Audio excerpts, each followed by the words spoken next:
국간이 발칵 뒤집혔습니다. 평양의 심장부가 지금 소리 없이 갈라졌다는 증언. 명령체계는 두 갈래로 쪼개졌고 누가 누구의 지시를 받는지도 흐려졌다는데요.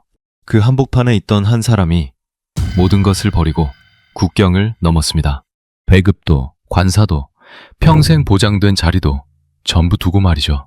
대체 그는 무엇을 보았기에 목숨을 걸었을까요? 내 이름은 밝힐 수 없습니다. 다만 나는 조선인민군 후방총국에서 국장을 지냈고 정군의 식량과 연료와 군복이 어디로 가는지를 결제하던 사람이었습니다. 2025년 겨울의 마지막 자락이었습니다. 새벽 4시 40분. 나는 평양 외곽 제7호 종합보급창 정문 앞에 서 있었죠. 그날 나는 원래 그 자리에 있을 사람이 아니었습니다. 전날 밤 총국 청사에서 서류를 검토하다 깜빡 잠이 들었고 새벽에 눈을 뜨자 이상하게 가슴이 답답해 차를 몰고 나왔던 겁니다. 20회 넘게 군 보급을 만졌으면 몸이 먼저 아는 것들이 생깁니다. 숫자가 많은데도 어딘가 어긋나 있을 때 배가 먼저 서늘해지는 감각 말입니다. 정문에는 초소불이 꺼져 있었습니다. 원래 제7호 창고는 밤새 불을 끄지 않는 곳입니다. 국가전략 비축분이 들어있는 구역이라 조명 하나를 꺼도 보고서를 써야 하는 자리였죠. 그런데 그날은 어둠이었습니다. 대신 창고 안쪽 6구역과 9구역 쪽에서만 노란 작업등이 켜져 있었고 그 불빛을 등지고 사람들이 개미처럼 움직이고 있었습니다. 차를 세우고 걸어 들어갔습니다. 표병이 나를 막았습니다. 후방총국 국장의 증을 보여줬는데도 총구를 내리지 않더군요. 20살이나 됐을까 싶은 얼굴이었습니다. 그 아이의 눈에는 나에 대한 두려움이 없었습니다. 자기 뒤에 나보다 더 무서운 무엇이 있다는 확신을 가진 자의 눈이었죠. 오늘은 통과 안 됩니다. 그 한마디가 그날 밤의 전부였습니다. 후방총국 국장이 자기 관할 창고에 못 들어간다. 이게 무슨 뜻인지 아시겠습니까? 우리 체계에서 보급 창고는 총국의 몸입니다. 손톱 하나까지 다 내 결제를 거칩니다. 그런데 그 몸의 절반이 내 손을 떠나 있었던 겁니다. 나는 뒤로 물러서서 담장옆 어두운 자리로 돌아갔습니다. 그리고 1시간 반 동안 그 자리에 서서 세웠죠. 콘크리트 담에 등을 붙이고 숨을 죽이고 손가락으로 숫자를 눌러가며 세웠습니다. 유조차가 19대 나갔습니다. 디젤 만재 차량으로만 19대. 뒤이어 606 화물차가 30대 넘게 빠졌고 그 짐칸에는 흰 마대가 천장까지 채워져 있었습니다. 그 마대의 결을 나는 압니다. 정백미 40kg 포장입니다. 우리 군에서 정백미가 통째로 나가는 경우는 딱 하나. 장기 기동을 준비할 때뿐입니다. 훈련이면 옥수수와 잡곡이 섞여 나갑니다.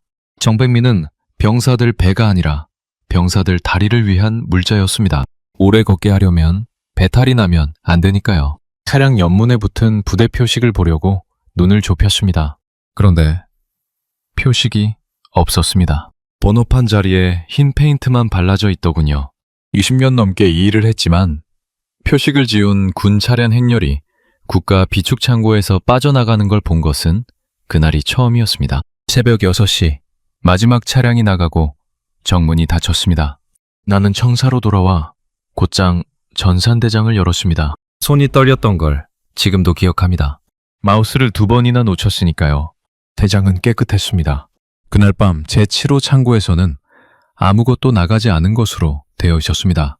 유류 반출 0, 양곡 반출 0, 차량 출입 기록 0. 내 눈이 1시간 반 동안 본 19대의 유조차는 국가의 장부 위에서 존재한 적이 없었던 겁니다. 그때 나는 알았습니다. 이건 도둑질이 아니라는 걸요. 도둑은 장부를 지우지 못합니다. 장부를 지울 수 있는 자는 도둑이 아니라 권력입니다. 그것도 나보다 위에 있는 권력이요. 군대가 움직일 준비를 하고 있었습니다. 그리고 그 준비는 전군에 보급을 준 나를 건너뛰고 진행되고 있었습니다. 우리나라에서 그 문장이 무슨 뜻인지 설명하려면 조금 돌아가야 합니다. 후방총국 국장이 모르는 보급 이동이 있다는 건 둘 중 하나입니다. 하나는 최고 존엄의 직접 지시. 그건 오히려 안심할 일입니다. 그런 명령은 반드시 하루 이틀 안에 별도 문건으로 내려오니까요. 그리고 다른 하나는 그 지시가 최고 존엄을 거치지 않았다는 뜻이죠. 나는 사흘을 기다렸습니다. 전건은 내려오지 않았습니다. 닷새째 되던 날, 총참모부 작전국에 있는 오랜 동무에게 전화를 걸었습니다. 사관학교 동기였고 서로의 아이 이름까지 아는 사이였습니다. 나는 아주 조심스럽게 창고 이야기는 빼고 요즘 기동 계획이 잡힌 게 있느냐고만 물었죠. 그는 잠시 아무 말도 하지 않았습니다. 수화기 너머로 순소리만 들렸습니다. 그러다 목소리를 아주 낮추더군요. 동무, 요즘 아무것도 묻지 말라오. 묻는 사람부터 없어지고 있어. 그리고 전화가 끊겼습니다. 그 뒤로 나는 그 동무의 목소리를 다시 듣지 못했습니다. 2달 뒤 그의 자리에 다른 사람이 앉았다는 이야기만 전해 들었죠. 그가 어디로 갔는지는 아무도 말하지 않았습니다. 우리나라에서 사람이 사라질 때는 원래 아무도 말하지 않습니다. 말하는 순간 같이 사라지니까요. 그날부터 나는 매일 밤 잠들기 전 천장을 보며 같은 생각을 했습니다. 저 19대의 유조차는 어디로 갔을까?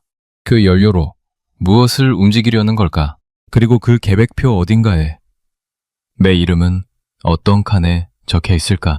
보급을 준 자는 계획의 시작에 있거나 계획의 끝에 있습니다. 시작이 없다면 끝에 있는 겁니다. 끝에 있는 사람의 이름이 적히는 칸이 무엇인지 나는 너무 잘 알고 있었습니다. 내가 어쩌다 그 새벽 창고 앞에 서게 되었는지 이야기하려면 아주 오래전으로 거슬러 올라가야 합니다. 나는 원래 그런 걸 볼 수 있는 자리에 서기 위해 태어난 사람이었으니까요. 나는 평양 보통강 구역에서 태어났습니다. 그 말 한마디로 우리나라 사람이면 내 인생의 절반을 알아챕니다. 우리 집안은 이른바 핵심 계층이었습니다. 할아버지가 한일 시기에 어느 부대에 있었다는 기록 하나가 우리 가문 3대의 등급을 만들었죠. 나는 그 등급 위에서 태어났고 그 등급이 밥이 되고 학교가 되고 자리가 되는 걸 보며 자랐습니다. 우리 체계를 잘 모르는 분들은 성분이라는 말을 신분 정도로 이해하시더군요. 그건 절반만 맞습니다. 성분은 신분이 아니라 확률입니다. 무엇을 먹을 확률, 어떤 학교에 갈 확률, 잡혀갔을 때 살아나올 확률까지 전부 그 세 글자가 정합니다. 나는 태어나면서부터 그 확률의 가장 좋은 쪽에 얹혀 있었던 겁니다. 8살 때 만경대 혁명학원 소속 예비반에 들어갔습니다. 그때 처음으로 내가 다른 아이들과 다르다는 걸 몸으로 느꼈습니다. 우리 반 아이들은 겨울에도 손등이 트지 않았거든요. 학교 앞 골목에서 마주치던 아이들은 손등이 갈라져 피가 배어 있었습니다. 나는 그 차이가 왜 생기는지 묻지 않았습니다. 묻지 않는 법을 배우는 게 그 학교의 첫 수업이었으니까요. 김일성 군사종합대학 후방학부로 나와 24세 임관했습니다. 후방이라는 말이 우리 군에서 어떤 의미인지 아십니까? 남쪽 분들은 후방을 뒤쪽, 즉 덜 중요한 곳으로 생각하시더군요. 우리는 정반대입니다. 후방은 몸통입니다. 총은 병사가 들지만 병사는 밥이 있어야 서 있습니다. 밥을 준 부서가 실제로 부대를 줍니다. 그래서 후방계통 간부는 작전계통보다 조용하지만 훨씬 무거운 자리로 통했죠. 39에 후방총국 부국장, 46에 국장이 됐습니다. 대급은 상장이었습니다. 그에 가을 내 앞으로 배정된 목록을 지금도 기억합니다. 대동강 가까운 관사 한 채, 승용차 한 대와 운전수, 그리고 특별공급 배상카드가 나왔습니다. 특별공급이 뭔지 조금 설명드려야겠군요. 우리나라에는 배급이라는 게 공식적으로 존재합니다. 그런데 그 배급은 이미 오래전에 껍데기만 남았습니다. 대부분의 인민은 배급표를 주고도 장마당에서 돈을 주고 쌀을 삽니다. 하지만 특별공급 대상자는 다릅니다. 우리는 지정된 공급소에서 정해진 날에 물건을 받습니다. 내가 봤던 것들을 말씀드릴까요? 정백미 80kg, 밀가루 20kg, 식용유 5대, 돼지고기 12근, 명태 20마리, 사과와 배가 상자로, 설탕과 조미료, 담배 2보루, 그리고 술이 따로 나왔습니다. 매달입니다. 그 시기 어느 지방 도시에서는 옥수수 1kg를 못 구해 아이가 죽었다는 이야기가 돌던 때였습니다. 옷도 달랐습니다. 나는 평생 시장에서 옷을 사본 적이 없습니다. 대성무역이나 그 계통으로 들어오는 물건이 따로 있었으니까요. 겨울 외투 안감에 붙은 상표를 몰래 뜯어본 적이 있는데 우리나라 글자가 아니었습니다. 어디서 왔는지는 묻지 않았습니다. 다시 말씀드리지만 우리 체계에서 묻지 않는 건 예의가 아니라 생존 기술입니다. 가장 인상적이었던 건 초대소였습니다. 후방 총국 국장이 되고 처음으로 강원도 어느 초대소에 불려갔던 날에 잊을 수 없죠. 산 하나를 통째로 담장으로 두른 곳이었습니다. 정문에서 본관까지 차로 10분을 들어갔는데 그 10분 동안 창밖으로 보이는 건 잔디와 소나무뿐이었습니다. 본관에 들어서니 바닥이 온통 대리석이었고 겨울인데 실내가 반팔을 입어도 될 만큼 따뜻했습니다. 그때 나는 속으로 계산을 하고 있었습니다. 직업병이죠. 이 건물 하나를 이 온도로 유지하려면 하루에 중유가 몇 톤이 드는지, 그 중유가 어느 항목에서 빠지는지를요. 그리고 그 계산의 끝에는 늘 같은 답이 있었습니다.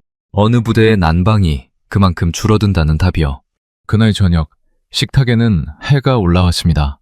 동해에서 그날 아침에 잡아 냉장차로 올려보낸 것이라고 하더군요. 참기름을 곁들인 나물과 갈비, 그리고 얼음을 채운 유리그릇에 담긴 과일이 나왔습니다. 나는 그 자리에서 맛을 잘 느끼지 못했습니다. 배가 부르지 않아서가 아니라 내가 이걸 먹고 있다는 사실이 너무 자연스럽게 느껴져서였습니다. 사람이 무서워지는 건 그 순간입니다. 특권이 불편하지 않아지는 순간 말입니다. 이른바 1호 행사에도 여러 번 동원됐습니다. 최고 지도부가 참석하는 행사를 우리는 그렇게 부릅니다. 그런 날은 준비가 한 달 전부터 시작됩니다. 행사장 반경 안에 주민 이동이 통제되고 창문에 커튼을 칠하는 지시가 내려가고 길에 나설 사람들의 옷차림까지 지정됩니다. 후방 총국은 그 행사에 들어가는 물자를 댔습니다. 나는 그 목록을 결제했죠. 한 번은 어느 행사 하나에 들어간 육류와 수산물 총량을 계산해 본 적이 있습니다. 그 양이면 국경지역 어느 중대병력 하나가 반년을 먹을 수 있었습니다. 나는 그 숫자를 종이 귀퉁이에 적었다가 곧바로 라이터로 태웠습니다. 그런 계산을 종이에 남기는 건 그 자체로 죄가 되니까요.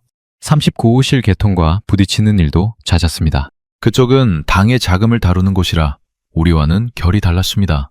같은 물건을 놓고도 우리는 군수라고 부르고 그쪽은 자금이라고 불렀죠. 언젠가 국경 쪽으로 들어온 유류 물량 일부가 우리 배정에서 빠져 그쪽으로 넘어간 적이 있었습니다. 항의 문건을 올렸더니 사흘 만에 답이 왔는데 내용이 아니라 사람이 왔습니다.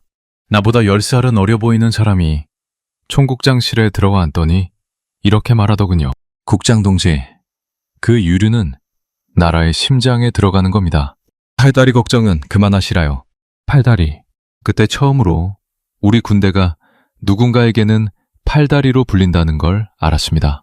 그리고 나는 그 팔다리를 먹이고 입히는 사람이었죠. 아내는 평양음악대학을 나온 사람이었습니다. 결혼도 사실상 조직에서 정해준 것이나 다름없었습니다. 성분과 성분을 맞추는 일이었으니까요. 그래도 우리는 사이가 나쁘지 않았습니다. 날 하나를 두었는데 그 아이가 10살 되던 해에 피아노를 배우고 싶다고 했습니다. 이틀 만에 관사 거실에 피아노가 들어왔습니다. 그날 밤 아내가 조용히 말하더군요. 이거 어디서 온 거예요? 나는 대답하지 못했습니다. 어디서 왔는지 나도 정확히 몰랐고 알아도 말하지 않았을 겁니다. 우리 부부 사이에도 말하지 않는 것들이 층층이 쌓여 있었습니다. 부부가 서로에게 다 말하지 않는 나라. 그게 내가 살던 나라였습니다. 5호 담당제라는 게 있습니다. 5가구를 한 묶음으로 묶어 서로를 살피게 하는 제도죠. 옆집이 밤에 누구를 들였는지, 텔레비전을 어느 채널로 돌렸는지, 밥상에 뭐가 올랐는지를 서로가 봅니다.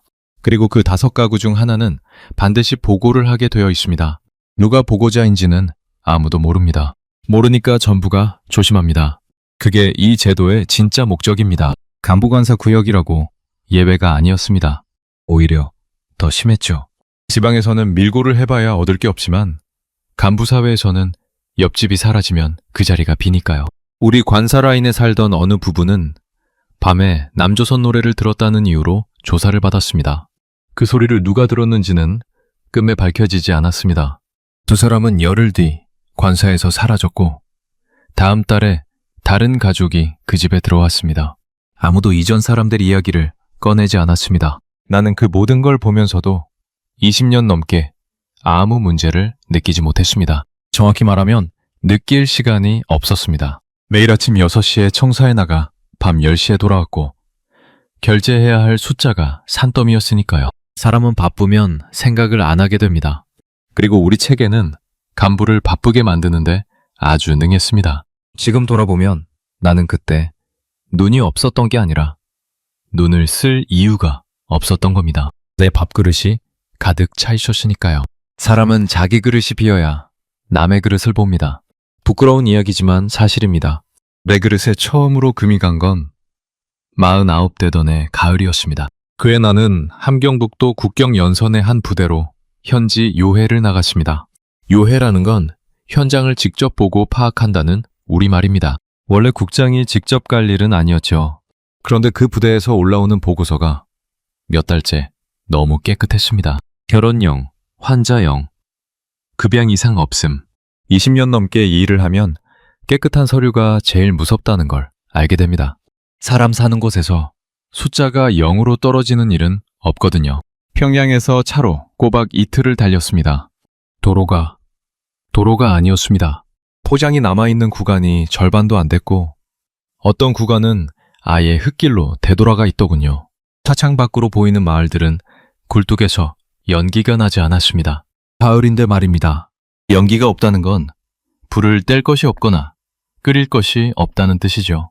중간에 어느 읍을 지날 때 차가 잠시 섰습니다. 길가에 아이들이 앉아 있었습니다. 우리는 그런 아이들을 꽃제비라고 부릅니다. 4, 7쯤 되어 보이는 아이가 두 손을 무릎에 얹고 아무데도 보지 않고 앉아 있었습니다. 국어를 하는 것도 아니고 우는 것도 아니었습니다. 그냥 앉아 있었습니다. 운전수가 창밖을 보다가 혼잣말처럼 말하더군요. 저건 이제 얼마 안 남은 겁니다. 나는 무슨 뜻이냐고 묻지 않았습니다. 말아들었으니까요. 배가 고픈 아이는 웁니다. 오래 굶은 아이는 울지 않습니다. 그 읍을 빠져나가기 직전에 또 하나를 봤습니다. 길가 장마당에서 단속이 붙어 있었죠. 단속원 몇이 좌판을 뒤엎고 있었고 물건들이 흙바닥에 쏟아져 있었습니다. 한 여인이 쏟아진 국수를 두 손으로 쓸어 담고 있더군요. 흙이 섞인 국수를요. 단속원이 그 여인의 손등을 발로 눌렀습니다. 여인은 손을 빼지 않았습니다. 그 국수가 오늘 저녁이었을 테니까요. 주변에 사람이 20명은 서 있었는데 아무도 말리지 않았습니다. 말리는 순간 자기가 다음이 되니까요. 우리나라 장마당은 원래 없는 것으로 되어 있습니다. 공식적으로는 국가가 다 공급하니까 시장이 필요 없다는 거죠. 그런데 실제로는 그 없는 것으로 되어 있는 시장이 인민 대부분을 먹여 살립니다. 그러니 단속이란 결국 굶어 죽지 않으려는 사람을 굶기는 일입니다. 차가 다시 출발했을 때 나는 창밖으로 고개를 돌렸습니다. 그 여인의 손등이 계속 눈에 밟혔습니다. 그리고 그때는 몰랐죠. 그 장면이 내 인생에서 시작에 불과하다는 걸요. 부대에 도착한 건 저녁 무렵이었습니다. 연대장이 정문에서 기다리고 있었습니다. 사열이 준비되어 있었고 병사들이 열을 맞춰 서 있었습니다. 겉으로는 아무 문제가 없어 보였습니다. 그런데 나는 첫 열애 병사들 얼굴을 보다가 이상한 걸 알아챘습니다. 다들 볼이 붉었습니다. 국경지역이라 바람 때문인가 싶었는데 가까이 가서 보니 볼에 뭔가를 문질러 놓았더군요. 연대장이 얼른 말을 돌렸습니다. 저녁 식사가 준비되어 있다고요. 나는 식사 대신 급 양소부터 보자고 했습니다. 연대장 얼굴이 굳는 게 보였습니다. 급 양소 창고를 열게 했습니다. 안에는 마대가 층층이 쌓여 있었습니다. 겉으로는 가득 차 보였죠. 나는 맨 앞줄 마대를 손으로 눌러봤습니다. 물렁했습니다. 두 번째 줄도 눌렀습니다. 그것도 물렁했죠. 세 번째 줄에 손을 넣으니 그냥 푹 들어가더군요. 마대를 열게 했습니다. 겉껍질만 든 옥수수였습니다. 알맹이는 없고 속대를 잘게 부순 것과 겨가 섞여 있었습니다. 그 옆 마대에는 마른 풀이 들어있었습니다.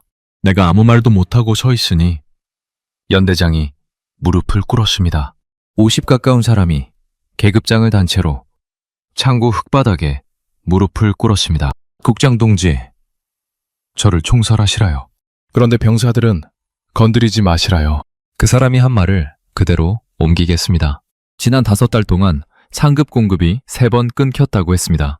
오는 물량은 계획의 3할 남짓이었고 그마저도 도중에 줄어들어왔다고요. 도중에 줄어든다는 게 무슨 뜻이겠습니까? 수송 과정에서 누군가가 떼어 팔았다는 뜻이죠. 우리나라에서 그건 이제 놀랄 일도 아니었습니다.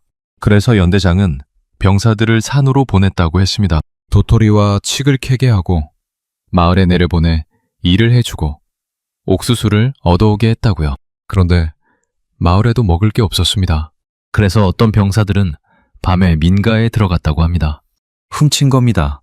군인이 인민의 것을 훔친 거죠. 걸리면 총살입니다. 그런데 연대장은 그걸 알면서도 눈을 감았다고 했습니다. 안 그러면 애들이 죽습니다. 훔치다 죽는 거하고 굶어 죽는 거하고 어느 쪽이 낫습니까? 나는 그날 밤 그 부대 숙소에서 한숨도 못 잤습니다. 내 머릿속에서는 계속 숫자가 돌아갔습니다. 나는 그 부대로 나가는 배정량을 알고 있었습니다. 왼손으로 결제한 숫자였으니까요. 서류상으로 그 부대는 굶을 이유가 없었습니다. 그렇다면 그 사이 어딘가에서 물자가 새고 있다는 뜻이었습니다. 그리고 나는 그 사실을 몰랐습니다. 아니, 정직하게 말하겠습니다. 몰랐던 게 아니라 알려고 하지 않았던 겁니다. 평양으로 돌아와 나는 감사를 걸었습니다. 후방총국 검열 개통을 통해 그 노선의 수송 기록을 전부 다시 뽑게 했죠. 사흘 만에 자료가 올라왔습니다. 자료는 완벽했습니다. 출고량과 도착량이 소수점까지 일치했습니다. 20년 경력이 그 자료를 보고 무슨 말을 했는지 아십니까? 완벽하다는 건 손을 댔다는 뜻이라고 했습니다. 사람이 하는 일에서 소수점까지 맞는 숫자는 존재하지 않습니다. 트럭이 흔들리기만 해도 곡물은 줄어듭니다. 그런데 그 표는 완벽했습니다. 누군가가 아주 부지런히 만들어낸 완벽함이었죠. 나는 문건을 하나 올렸습니다. 국경연선부대의 급양 실태에 대한 재조사 요구서였습니다. 규정대로 상급에 올렸고 사본을 총참모부 쪽에도 보냈습니다. 일주일 뒤 답이 왔습니다. 내용은 딱 2줄이었습니다. 해당 부대의 보고 체계에 문제가 있어 지휘관을 교체했다. 급양 실태는 정상 범위이다. 그리고 그 밑에 한 줄이 더 있었습니다. 국장동무는 소관 업무에 집중하라. 며칠 뒤 그 연대장이 해임됐다는 통보를 받았습니다. 어디로 갔는지는 적혀 있지 않았습니다. 나중에 아주 우회적인 경로로 들은 이야기로는 그 사람이 관리소로 갔다고 합니다. 우리나라에서 관리소라는 말이 나오면 그 사람 이야기는 거기서 끝납니다. 가족이 함께 갔는지는 나도 확인하지 못했습니다. 다만 연좌제가 살아있는 나라에서 그런 경우 가족만 남는 일은 드물다고 합니다. 내가 올린 문건 하나가 사람 하나와 그 집안을 지웠습니다. 그걸 깨달았을 때의 감각을 어떻게 설명해야 할까요? 죄책감이라는 말로는 부족합니다. 나는 그 사람을 도우려고 종이를 썼는데 그 종이가 칼이 되어 돌아갔던 겁니다. 그때 나는 처음으로 우리 체계의 진짜 얼굴을 봤습니다. 이 나라에서 문제를 지적하면 문제가 고쳐지는 게 아니라 지적한 사람과 지적당한 사람이 함께 사라집니다. 문제는 그대로 남습니다. 문제를 아는 사람만 없어지죠. 그 뒤로 나는 결제판을 볼 때마다 손이 굳었습니다. 내가 서명하는 숫자 뒤에 어떤 얼굴들이 있는지를 알아버렸으니까요. 사람은 한 번 본 것을 못 본 걸로 되돌릴 수 없습니다. 그게 매 그릇에 간 첫 금이었습니다. 그 금은 그 뒤로 2년 동안 조용히 벌어졌습니다. 그리고 그 금을 완전히 쪼갠 건 이름을 아는 아이 하나였습니다. 그 아이의 이름은 리철남이었습니다. 17이었죠. 내가 그 아이를 처음 본 건 양강도 쪽 어느 산악부대에서였습니다. 그해 겨울 나는 다시 현지 요해를 나갔습니다. 이번에는 통보 없이 갔습니다. 앞선 일을 겪고 나서 나는 예고된 검열은 아무 의미가 없다는 걸 알았거든요. 예고를 하면 그들은 마대에 옥수수를 채워둡니다. 예고를 안 하면 진짜가 보입니다. 고대 정문에 도착했을 때가 오전 10시쯤이었습니다. 초소에서 병사 하나가 나왔는데 걸음이 이상했습니다. 무릎을 완전히 펴지 못하고 발을 끌더군요. 나는 그 걸음을 압니다. 오래 굶은 사람의 걸음입니다. 근육이 빠지면 무릎을 세우는 힘이 먼저 없어지거든요. 그 아이가 리철남이었습니다. 키는 160이 될까 말까 했습니다. 군복이 몸에 맞지 않아 어깨선이 팔뚝까지 내려와 있었고 허리에는 혁띠를 2번 감아 매듭을 지어놨더군요. 얼굴이 아이였습니다. 정말로 아이 얼굴이었습니다. 그런데 눈밑이 검고 광배뼈가 튀어나와서 아이 얼굴 위에 노인 얼굴이 겹쳐 있는 것처럼 보였습니다. 경례를 하는데 팔이 끝까지 올라가지 않았습니다. 그 아이는 자기 팔이 안 올라간다는 걸 알고 있었습니다. 그래서 얼굴이 새빨개졌죠. 굶어서 팔이 안 올라가는 것보다 그걸 국장 앞에서 보였다는 게 더 무서웠던 겁니다. 우리 군대에서는 그런 것도 죄가 되니까요. 나는 그 아이 팔을 잡아내렸습니다. 잡았을 때 손의 뼈가 그대로 잡혔습니다. 팔뚝 굵기가 내 손목만 했습니다. 그날 나는 그 부대 급양 상태를 전부 뒤졌습니다. 결과는 함경북도 때보다 더 나빴습니다. 아침은 죽이었는데 죽이라기보다 뜨거운 물에 옥수수 가루를 한 숟갈 푼 것이었습니다. 점심은 없었습니다. 저녁은 아침과 같았지요. 소금이 떨어져 국에 간이 없었고 부식이라고 나온 건 소금에 절인 무조각 2개였습니다. 그런데 그 부대의 서류상 급양 실적은 계획 대비 9할 4분이었습니다. 저녁에 나는 병사 며칠 불러 따로 이야기를 들었습니다. 대개는 겁을 먹고 아무 말도 못했습니다. 미철남만 말을 했습니다. 겁이 없어서가 아니라 이미 겁을 낼 기력이 없어서였던 것 같습니다. 그 아이는 함경남도 어느 탄광마을 출신이었습니다. 아버지는 그 아이가 12살 때 갱에서 사고로 죽었다고 했습니다. 그 뒤로 어머니가 장마당에서 두부를 팔아 세 남매를 키웠는데 단속에 걸려 물건을 뺏기고 며칠 갇혀있다 나온 뒤로 몸져 누웠다고 하더군요. 위로 누나가 있었는데 18에 어디론가 시집을 갔다고 했습니다. 시집이라는 말을 하면서 그 아이는 눈을 내리깔았습니다. 나는 더 묻지 않았습니다. 국경지역에서 그 나이 여자아이가 갑자기 시집을 갔다고 하면 대개 어디로 갔는지 다들 압니다. 동생은 9살이라고 했습니다. 아이는 그 동생 이야기를 할 때만 웃었습니다. 우리 동생이 셈을 잘합니다. 장마당에서 어른들 계산을 다 해준다니까요. 나는 그 아이에게 물었습니다. 군대에 오니 어떠냐고. 아이는 잠깐 생각하더니 이렇게 대답했습니다. 집에 있을 때보다 하루 한 끼가 더 있습니다. 그 말이 무슨 뜻인지 아시겠습니까? 그 아이에게 군대는 굶주림에서 벗어난 곳이 아니라 굶주림이 조금 덜한 곳이었던 겁니다. 하루 2끼 멀건죽이 그 아이 인생의 개선이었습니다. 나는 그날 밤 그 부대 지휘부를 불러 조치를 지시했습니다. 인근도 후방부에 비축된 예비 물자를 즉시 풀게 했고 내 권한으로 긴급 배정 문건을 끊었습니다. 전백미, 20톤, 식용유, 된장, 그리고 병사용 매복까지 목록에 넣었습니다. 모장을 찍으면서 손이 떨렸는데 그건 화가 나서였습니다. 이 종이 한 전이면 될 일을 왜 몇 달 동안 아무도 안 했는가? 지금 생각하면 나는 그때 아주 순진했습니다. 종이가 밥이 되려면 그 사이에 사람이 100명쯤 있어야 하는데 그 100명이 다 배가 고팠으니까요. 평양으로 돌아온 뒤 나는 그 부대를 계속 신경 썼습니다. 2달쯤 지나 보고가 올라왔는데 긴급 배정분이 정상 도착했고 급양이 개선됐다고 되어 있었습니다. 나는 그 보고를 믿었습니다. 믿고 싶었던 거겠죠. 다시 5달 뒤 나는 그 부대와 관련된 별도 보고 하나를 받았습니다. 급양 관련이 아니라 사망자 통계였습니다. 정기적으로 올라오는 서류였고 평소 같으면 넘겨봤을 겁니다. 그런데 그날은 어쩐 일인지 명단을 한 줄씩 읽었습니다. 3번째 줄에 리철남이라는 이름이 있었습니다. 사일란에는 병사라고 적혀 있었습니다. 병으로 죽었다는 뜻입니다. 우리 군에서 굶어 죽은 병사는 절대 아사로 기록되지 않습니다.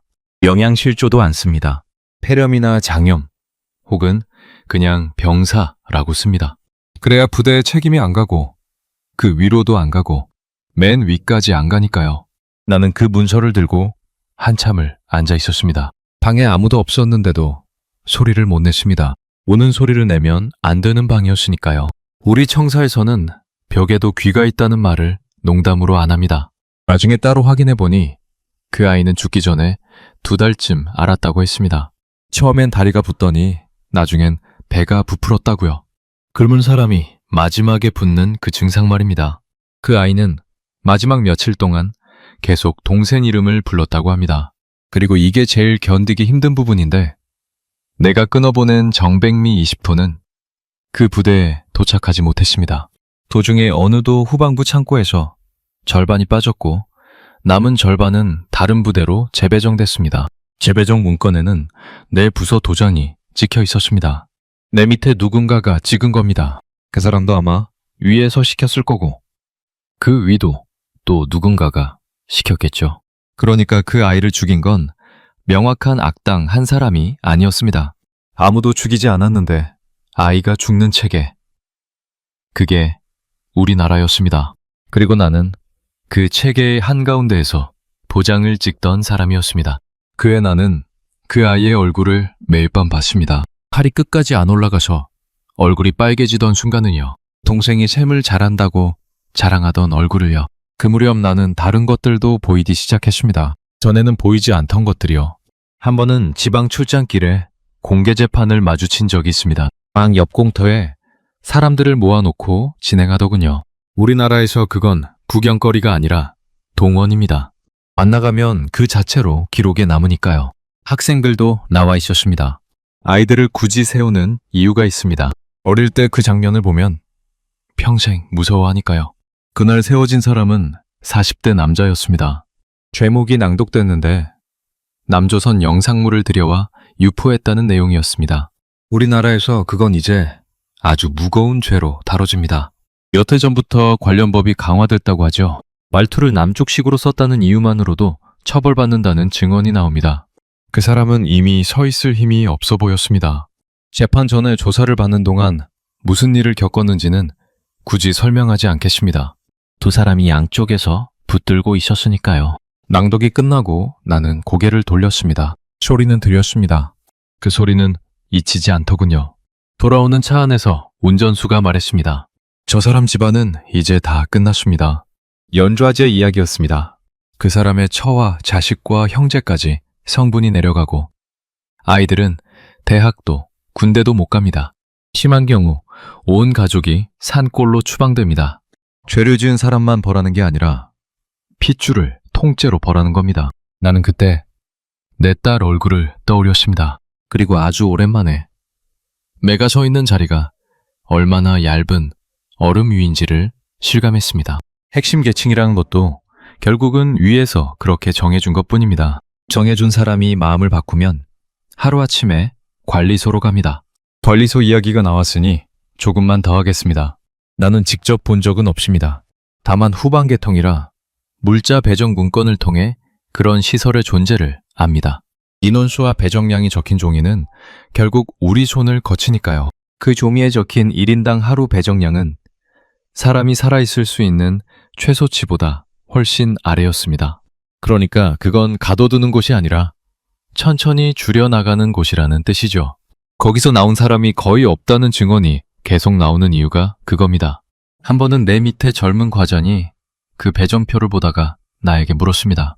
국장 동지, 이 숫자 잘못된 거 아닙니까? 나는 그 친구를 조용히 불러 이렇게 말했습니다. 다시는 그 질문 하지 말라우.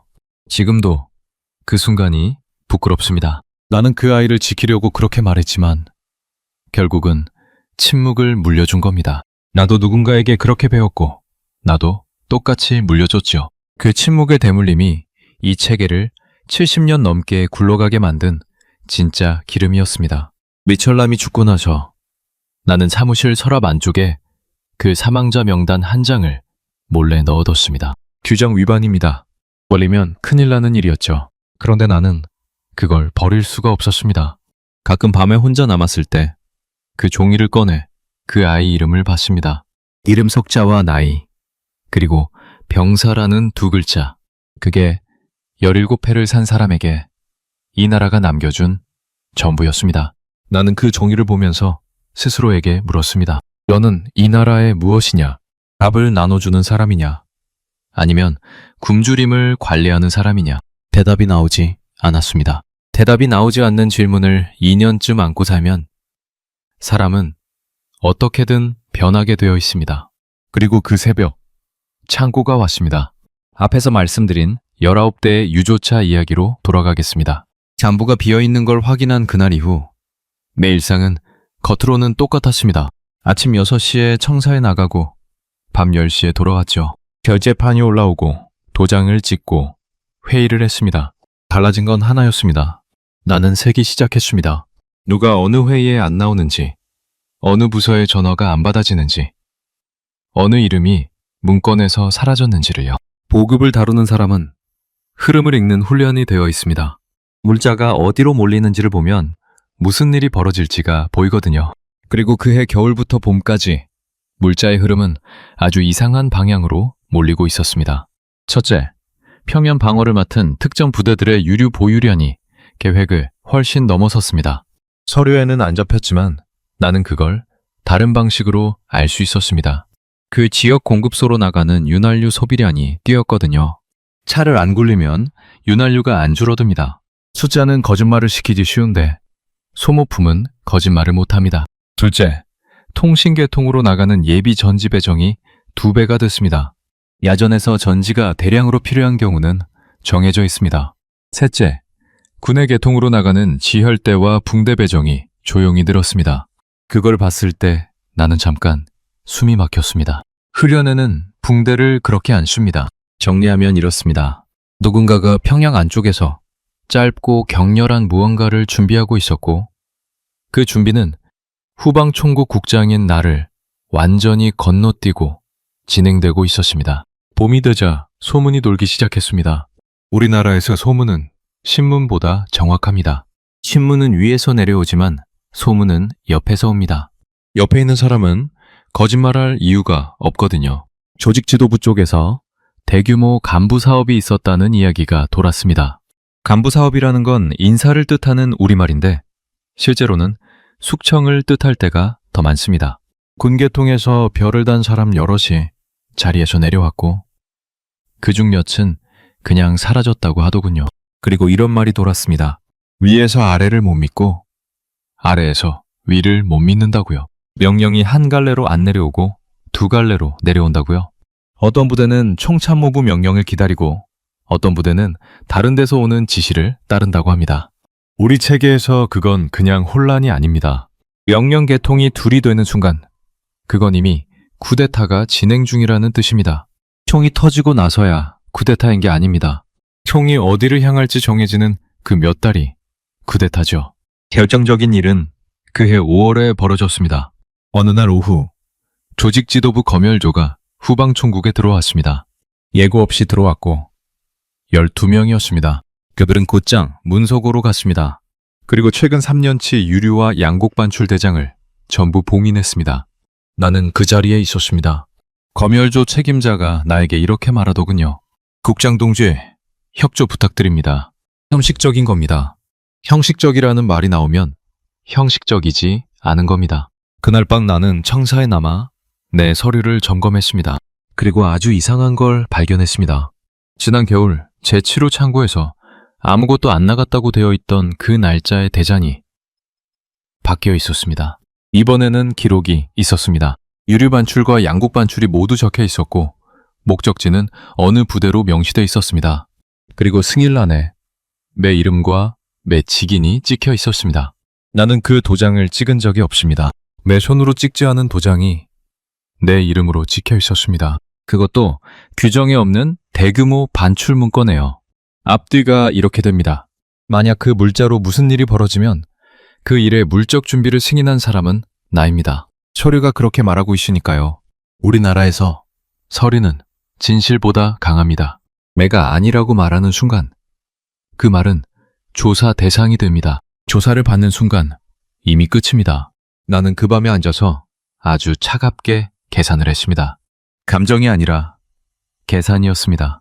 20년 넘게 숫자를 다룬 사람은 위기가 오면 오히려 숫자로 갑니다. 첫 번째 경우, 그 계획이 성공한다고 칩시다. 새로 권력을 잡은 쪽은 제일 먼저 무엇을 할까요? 자기들이 어떻게 물자를 빼돌렸는지 아는 사람을 없앱니다. 즉, 나를 없앱니다. 두 번째 경우, 그 계획이 실패한다고 칩시다. 그러면 책임자를 찾아야 하는데 서류에 도장이 찍힌 사람이 제일 편한 답입니다. 즉, 나를 없앱니다. 세 번째 경우, 아무 일도 안 벌어진다고 칩시다. 그럼에도 검열조는 이미 대장을 봉인해 갔습니다. 봉인된 문서에 내 도장이 있는 이상 언젠가 필요할 때 꺼내 쓸 카드가 됩니다. 즉, 시간이 문제일 뿐 결국 나를 없앱니다. 세 갈래 길의 끝이 전부 같았습니다. 이런 계산을 해본 적 있으십니까? 어느 쪽으로 가도 자기가 지워지는 표를 손으로 그려보는 반말입니다.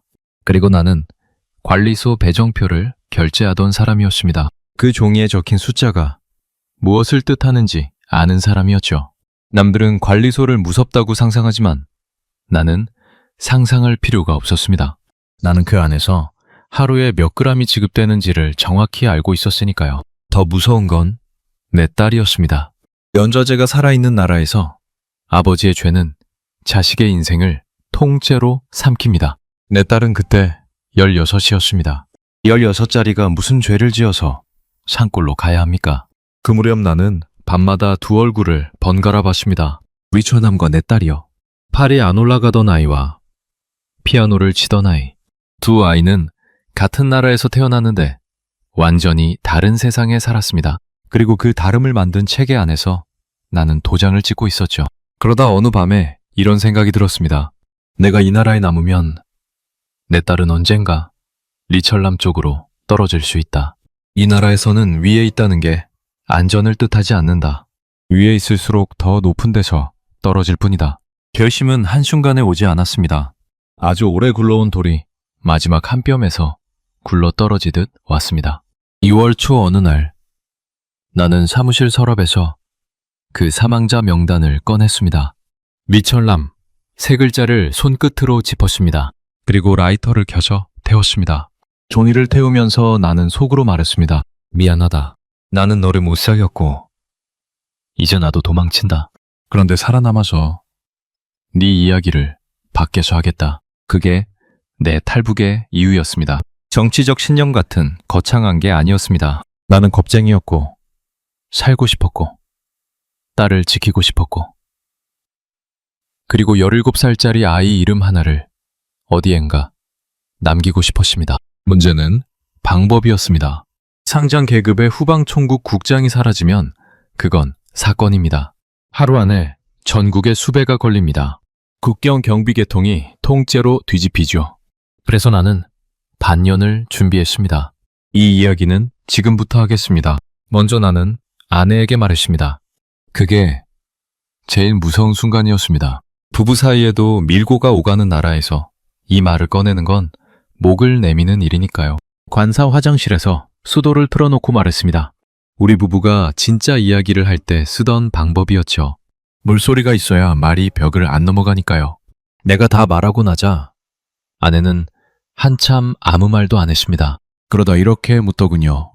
그 애는요? 딸 이야기였습니다. 나는 같이 간다고 했습니다. 아내는 그제야 고개를 끄덕였습니다. 놀랍게도 반대하지 않았습니다.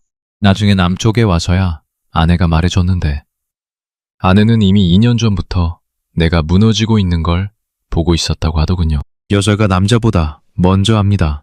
준비는 세 갈래로 했습니다. 첫째는 돈이었습니다. 우리나라에서 국경을 넘으려면 결국 돈입니다.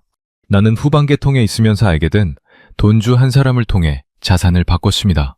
돈주라는 건 장마당 경제로 큰 돈을 만진 사람들을 말합니다. 겉으로는 아무 권력도 없지만 실제로는 간부보다 더 많은 걸 움직이죠. 나는 그 사람에게 물자 편의를 봐준 적이 몇 번 있었고 그 빚을 그때 받아냈습니다. 집안의 귀금속과 시계 그리고 아내의 악기까지 전부 넘기고 미국 돈으로 바꿨습니다. 그 나라에서 진짜 통용되는 화폐는 우리 돈이 아니라 남의 돈입니다. 둘째는 명분이었습니다. 국장이 지방에 가려면 이유가 있어야 합니다. 나는 국경 연선부대 동기급양 준비 실태 요해라는 계획을 정식으로 올렸습니다. 진짜로 필요한 일이었고 실제로 그 일을 했습니다. 나는 도망치는 마지막 날까지 성실한 국장이었습니다. 그게 제일 좋은 위장이었으니까요. 셋째는 사람이었습니다. 브로커요. 이 부분이 제일 위험했습니다. 브로커의 절반은 보유의 계통과 선이 닿아 있다고 봐야 합니다. 잡아넘기면 포상이 나오니까요. 그래서 나는 나를 알 수 있는 사람은 피하고 나를 전혀 모르는 사람을 찾았습니다. 돈주가 다리를 놔줬는데 그 사람은 내가 누구인지 끝까지 몰랐습니다. 나는 평양에서 무역 일을 하다 문제가 생긴 사람으로 되어 있었습니다. 떠나기 전날 밤, 나는 관사를 천천히 둘러봤습니다. 딸의 피아노 뚜껑을 열어봤죠. 아무것도 챙기지 않았습니다. 짐을 싸면 표가 나니까요. 우리는 그냥 지방 출장 가는 사람처럼 나왔습니다. 해산까지는 사흘이 걸렸습니다. 해산은 이상한 도시입니다. 강 하나를 사이에 두고 중국 창바이가 그대로 보입니다. 밤이 되면 그 차이가 잔인할 만큼 선명해집니다. 이쪽은 검고 저쪽은 밝습니다. 저쪽 건물에는 색색깔 간판이 붙어 있고 이쪽은 어둡습니다. 해산 사람들은 평생 그 불빛을 보면서 삽니다. 저기 저 강 건너에 다른 세상이 있다는 걸 매일 눈으로 보면서 사는 겁니다. 그러니 이 도시에서 탈북이 제일 많이 나오는 게 당연하죠. 그런데 최근 몇 해 사이 그 강가는 완전히 달라졌다고 합니다. 몇 해 전 국경이 통째로 막힌 뒤로 철조망이 2중 3중으로 올라갔고 감시초소 간격이 절반으로 줄었으며 새 감시 장비가 들어왔다는 증언이 나옵니다. 예전에는 겨울에 강이 얼면 걸어서 건넜다고 하는데 이제 그 시절 이야기는 옛말이 됐다고 하더군요. 그래서 우리 브로커는 해산 시내에서 강을 건너지 않기로 했습니다. 대신 위로 올라가자고 했습니다. 백두산 쪽으로요. 거기는 산이 험해서 경비가 상대적으로 성깁니다. 대신 산 자체가 사람을 죽입니다.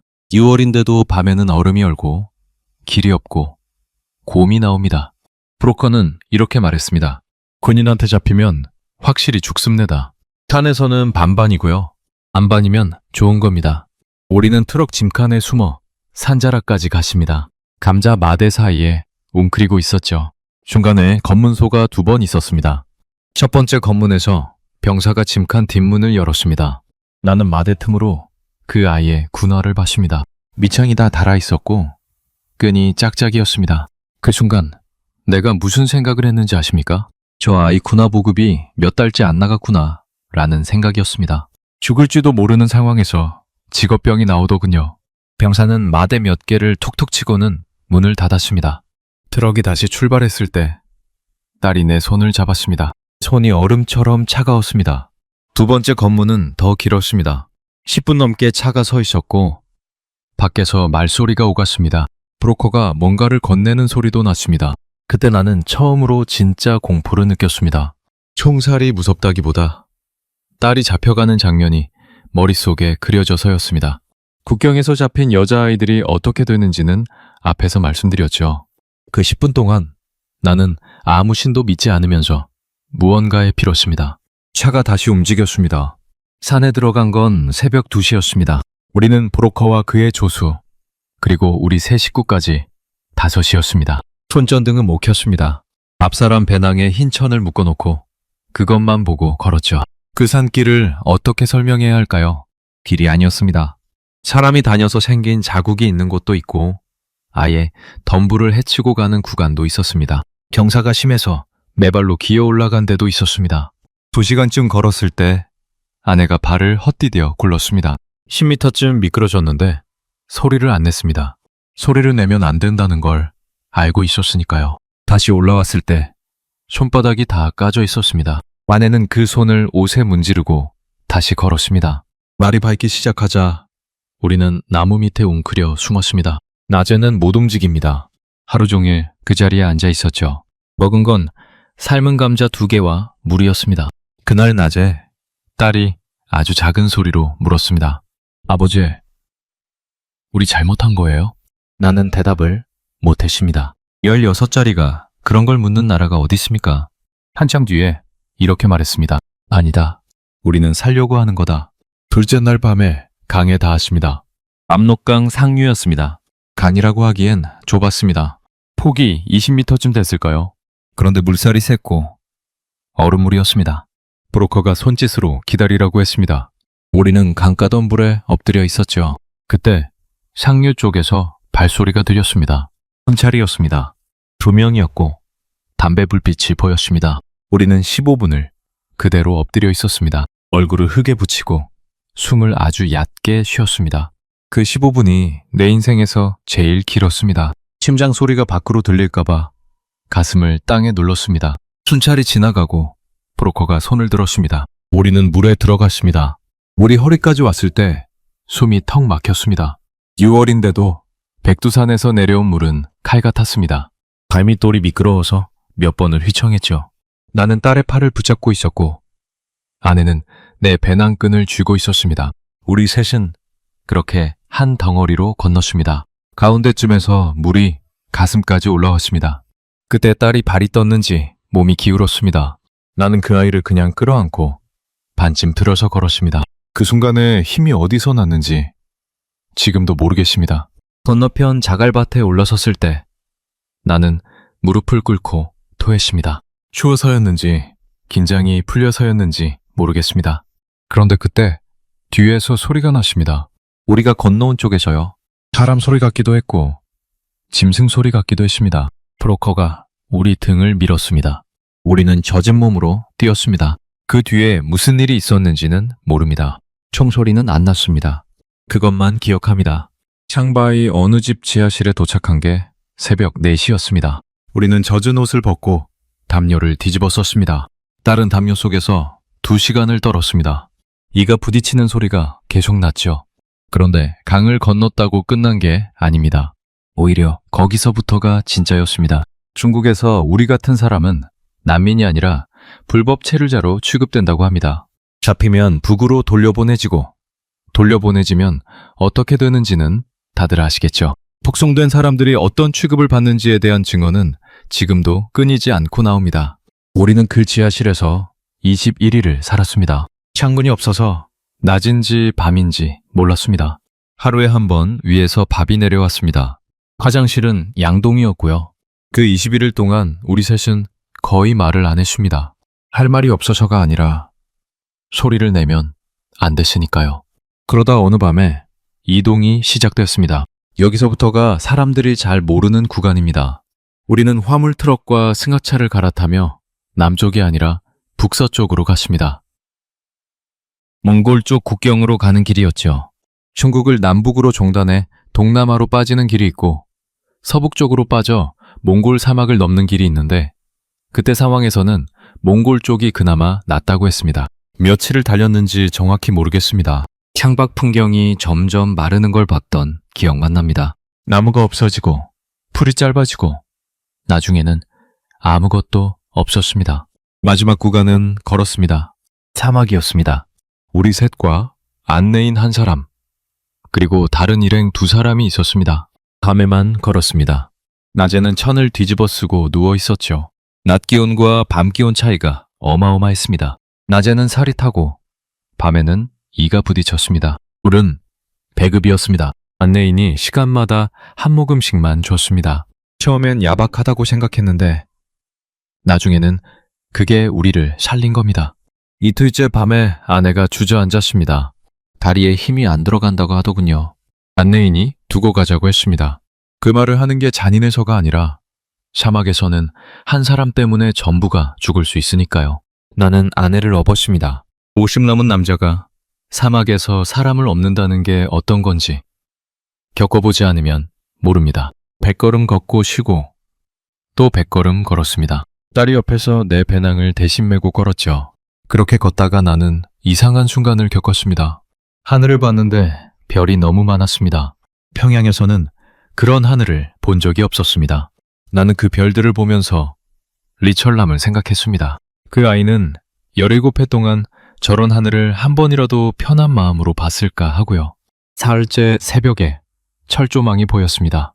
낮은 철조망이었습니다. 안내인이 그걸 가리키며 말했습니다. 저기 넘으면 몽골입니다. 넘어가서 그냥 붙잡히시라요. 도망가면 안 됩니다. 잡혀야 삽니다. 이상한 말이죠.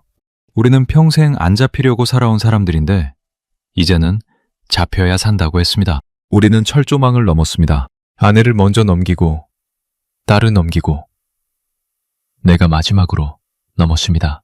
그리고 1시간쯤 걸었을 때 차량 한 대가 우리 쪽으로 왔습니다. 제복 입은 사람들이 내렸습니다. 나는 2손을 들었습니다. 그런데 그 사람들은 총을 겨누지 않았습니다. 한 사람이 물통을 내밀더군요. 나는 그 물통을 받아들고 그 자리에 주저앉아 울었습니다. 우리나라를 떠나고 처음으로 소리를 내서 울었습니다. 소리를 내도 되는 땅에 처음 서봤으니까요. 인천공항에 내린 건 그로부터 몇 달 뒤였습니다. 비행기 문이 열리고 통로로 걸어 나오는데 제일 먼저 놀란 게 냄새였습니다. 우리나라 건물에서는 늘 어떤 냄새가 납니다.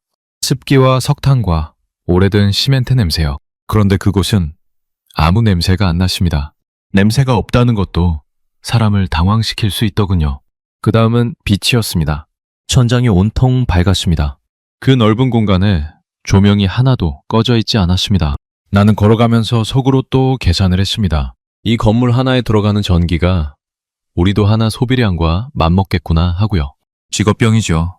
그런데 그 계산을 하다가 문득 멈췄습니다. 여기서는 조명 하나 켜는데 아무도 결제를 안 받는구나. 그 생각이 들었을 때 이상하게 다리에 힘이 풀렸습니다. 조사와 절차를 거쳐 하나원에 들어갔습니다. 남쪽에 들어온 우리 같은 사람들이 사회로 나가기 전에 지내는 곳입니다. 거기서 배운 것들을 말씀드리면 좀 우스울 겁니다. 나는 상장까지 단 사람이고 정군의 보급을 결제하던 사람인데 그곳에서 처음 배운 건 은행 자동화 기기 쓰는 법이었습니다. 그리고 지하철표를 사는 법, 휴대전화로 길을 찾는 법이요. 첫 수업 시간에 강사가 물었습니다. 궁금한 게 있으면 뭐든 물어보라고요. 나는 손을 들고 이렇게 물었습니다. 여기서는 쌀을 누가 배정합니까? 강사가 잠깐 말을 못하더군요. 그러다 이렇게 답했습니다. 여기서는 아무도 배정하지 않는다고. 돈을 주고 사고 싶은 걸 사면 된다고요. 나는 다시 물었습니다. 그러면 한 사람이 얼마나 살 수 있느냐고요?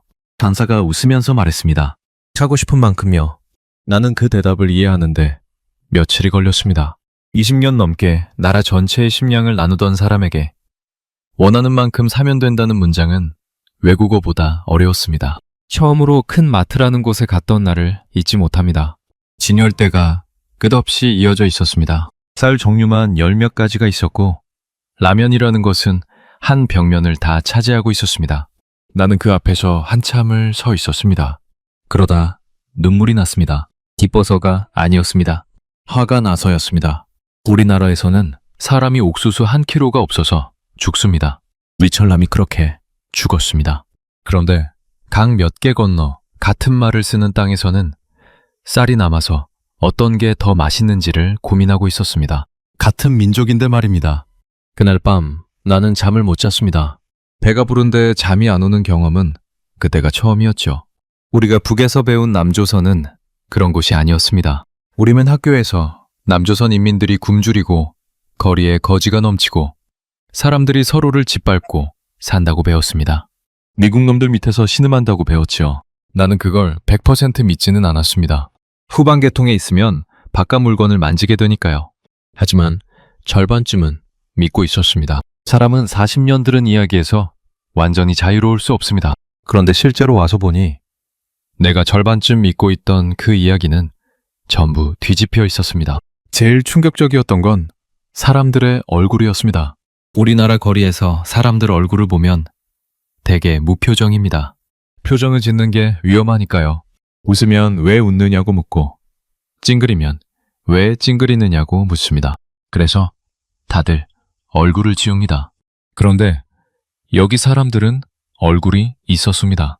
길에서 큰 소리로 웃고 전화에 대고 짜증을 내고 지하철에서 졸고 그러다 서로 부딪히면 미안하다고 하더군요. 특히 사람들이 정부를 욕하는 걸 처음 봤을 때는 정말로 심장이 내려앉았습니다. 식당에서 옆자리 손님들이 큰 소리로 대통령 이름을 부르며 욕을 하고 있었거든요. 나는 반사적으로 주변을 둘러봤습니다. 누가 저 말을 적고 있나 하고요. 아무도 없었습니다. 식당 주인은 반찬을 나르고 있었고 아무도 그 대화에 관심이 없었습니다. 나는 그날 집에 와서 아내에게 그 이야기를 했습니다. 아내가 이렇게 말하더군요. 이 사람들은 저 말이 얼마나 무서운 말인지 모르는 거예요. 맞는 말이었습니다.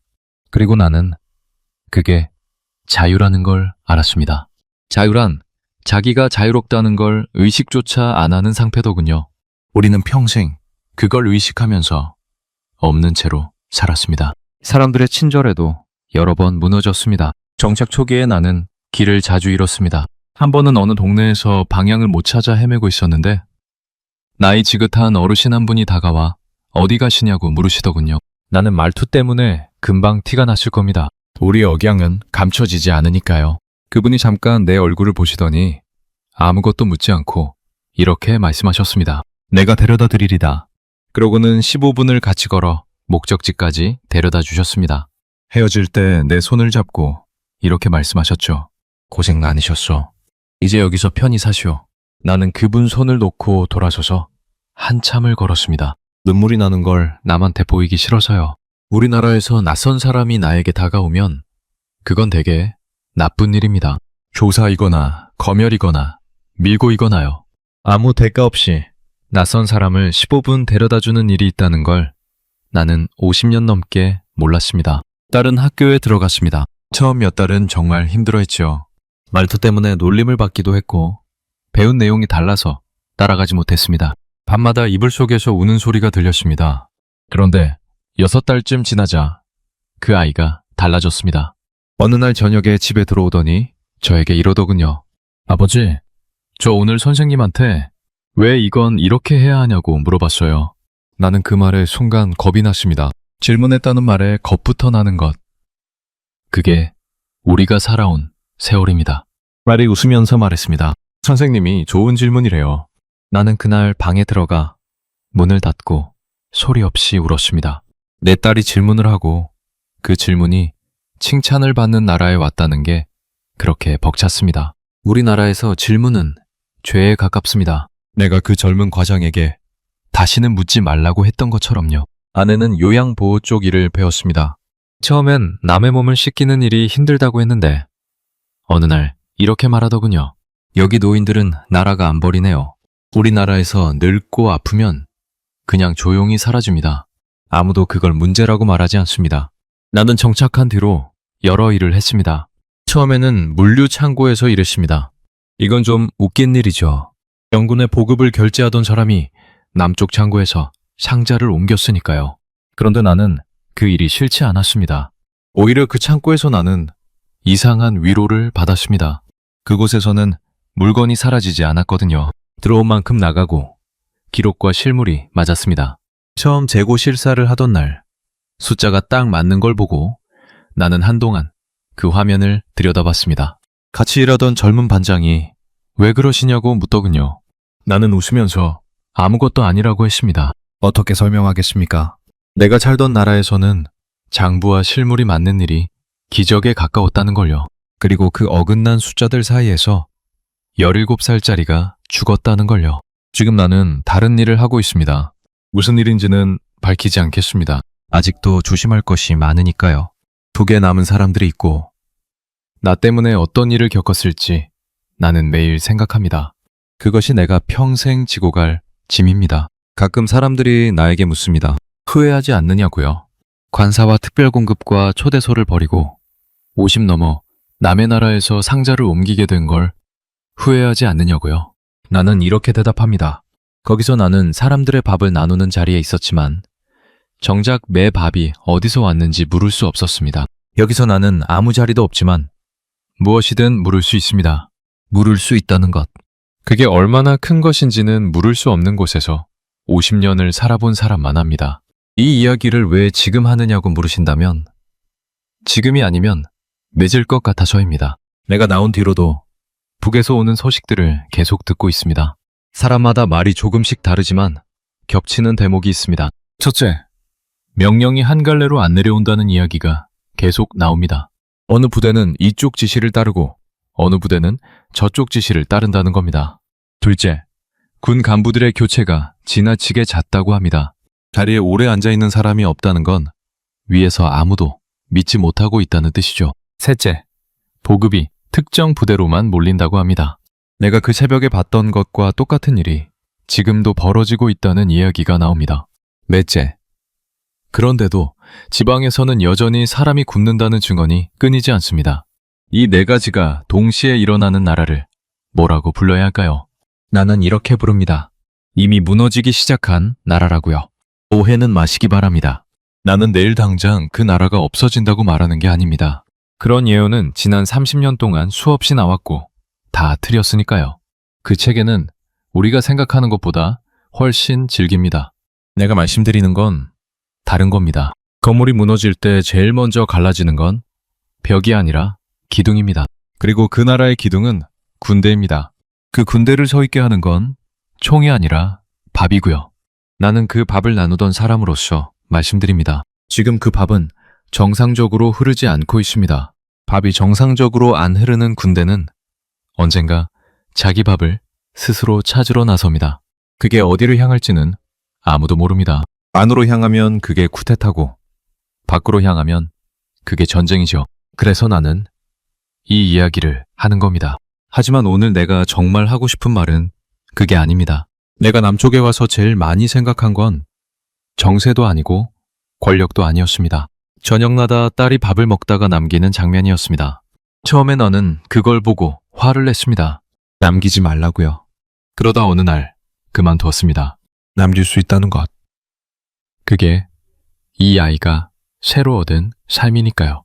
나는 그 순간마다 리철남을 생각합니다. 팔이 끝까지 안 올라가서 얼굴이 빨개지던 아이요. 하루 두 끼 멀건죽이 개션이라고 말하던 아이요. 동생이 셈을 잘한다고 자랑하던 아이요. 그 아이가 딱 한 번만이라도 이런 식탁 앞에 앉아봤으면 좋았겠습니다. 밥을 남기고 일어서는 경험을 한 번만이라도 해봤으면요. 지금 그 땅에는 리철남이 수없이 많습니다. 이름을 아무도 모르는 채로 샤일란의 병사라고 적히는 아이들이요. 나는 그 아이들이, 그리고 그 아이들의 어머니와 누이들이 언젠가 이 자유를 느껴봤으면 합니다. 대단한 걸 바라는 게 아닙니다. 밤에 불 켜고 책 읽는 자유, 배고프면 사 먹는 자유, 궁금하면 묻는 자유, 그리고 소리내서 우는 자유 말입니다. 나는 그날이 온다고 믿습니다.